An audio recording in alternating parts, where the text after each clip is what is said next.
नाजरीन, मेरे हमनशीं की किस नंबर 38 में आप देखेंगे कि सनोबर हसद की आग में इतना जल रही होगी, दरगज़ई की मोहब्बत में वो इतना अंधी हो चुकी होगी कि वो जोगी से लाया हुआ जहर उस मिठाई में घोल देगी जो मिठाई दरगज़ई ने खजिस्ता को खिलाना थी। इस बात को यकीनी बनाने के लिए कि ये मिठाई सिर्फ खजिस्ता ही खाए, वो सिर्फ एक ही बर्फ़ी का टुकड़ा रखेगी और वो इसी बर्फ़ी के टुकड़े पर वो सारा जहर उंडेल देगी। वो साथ खड़े होकर यह भी कोशिश करेगी कि दरगज़ई खजिस्ता को बर्फ़ी ही खिलाए, लेकिन दरगज़ई खजिस्ता के साथ अपनी शादी की वजह से इतना ज़्यादा खुश होगा कि वो रिवायत को भूल जाएगा और वो बर्फ़ी का टुकड़ा वो खुद खा लेगा। इस मौका पर सनोबर देख भी रही होगी कि दरगज़ई वो बर्फ़ी का टुकड़ा खा रहा है और उसके बावजूद भी वो उसको नहीं रोक सकेगी। इस मौका पर सनोबर देख भी रही होगी कि दरगज़ई वही मिठाई का टुकड़ा खा रहा है जिस पर जहर लगा हुआ है, लेकिन उसके बावजूद भी सनोबर उसको नहीं रोकेगी। हालांकि सनोबर उससे बहुत ज़्यादा मोहब्बत करने के दावे करती थी। दरगज़ई और खजिस्ता के निकाह होने से पहले ही उस जहर का असर होना शुरू हो जाएगा और उस जहर की वजह से दरगज़ई नाचते नाचते गिर पड़ेगा और अपनी जान से हाथ धो बैठेगा।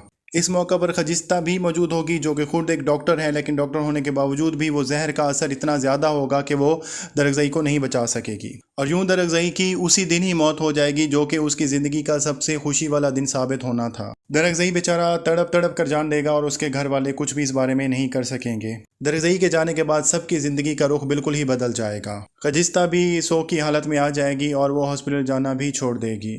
दरगज़ई की माँ अमरोज़ लाला को बताएगी कि अब जो कुछ भी हो जाए मैंने ये हॉस्पिटल बनाना है, क्योंकि मेरे बेटे दरगज़ई की ये ख्वाहिश थी कि वो यहाँ पे हॉस्पिटल बनाए।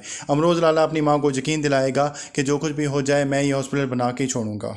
वो अपनी माँ से ये भी कहेगा कि अभी ये बात करने का वक्त तो नहीं है, लेकिन हमें खजिस्ता के बारे में भी सोचना पड़ेगा। वो अभी जवान है, उसकी शादी भी नहीं हुई, उसके बारे में भी आगे सोचना पड़ेगा। दूसरी तरफ खजिस्ता की पुरानी वीडियो दिखाने की वजह से आयमा का पोल खुल जाएगा। हादी के माँ और बाप को दोनों को पता चल जाएगा कि आयमा और हसन जो है वो मिले हुए हैं और वो दोनों मिलकर खजिस्ता को बदनाम करना चाहते हैं। डॉक्टर हादी की माँ डॉक्टर शहरयार को कहेंगे कि वैसे भी डॉक्टर हादी इस रिश्ते से खुश नहीं है और आयमा की हकीकत अब हमारे सामने आ चुकी है, तो क्यों ना आयमा की माँ को बुलाकर इस सारे मामलात के बारे में बताया जाए और ऑफिशियली अब ये रिश्ता अब ख़त्म कर दिया जाए। इस तरह से डॉक्टर हादी का और आयमा का रिश्ता जो कि पहले भी तकरीबन ही ख़त्म हो चुका था वो ऑफिशियली ख़त्म हो जाएगा। हसन और डॉक्टर आयमा का चेहरा जो है वो सबके सामने बेनकाब हो जाएगा।